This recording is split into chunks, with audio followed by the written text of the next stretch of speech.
Avant de prendre la décision d'investir à l'étranger, une entreprise familiale devra procéder à une analyse stratégique rigoureuse, rationnelle, beaucoup plus qu'émotionnelle. Donc on parle vraiment ici de sport et non pas d'un simple hobby pour l'entreprise familiale.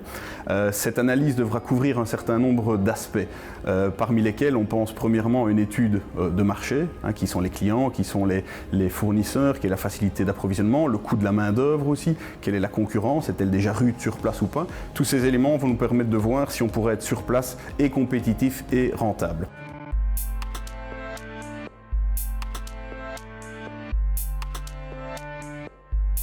Deuxièmement, les législations nationales qui devront être dans une certaine mesure étudiées, au niveau fiscal, au niveau social, au niveau environnemental, au niveau commercial aussi.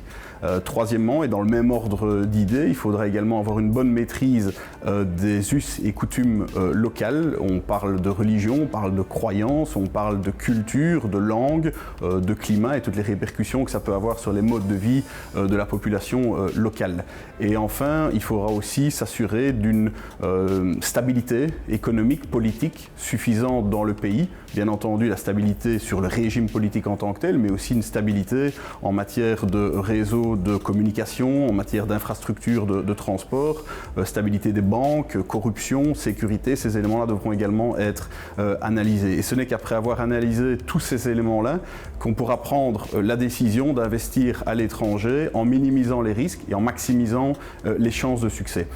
Certains outils existent pour ce faire. Il y a notamment l'International Business Compass qui liste tous ces facteurs, les catégorise en 3 grandes familles, les indicateurs politiques, économiques et socioculturels. Et c'est un outil que je conseille à toutes les entreprises familiales désireuses d'investir à l'étranger.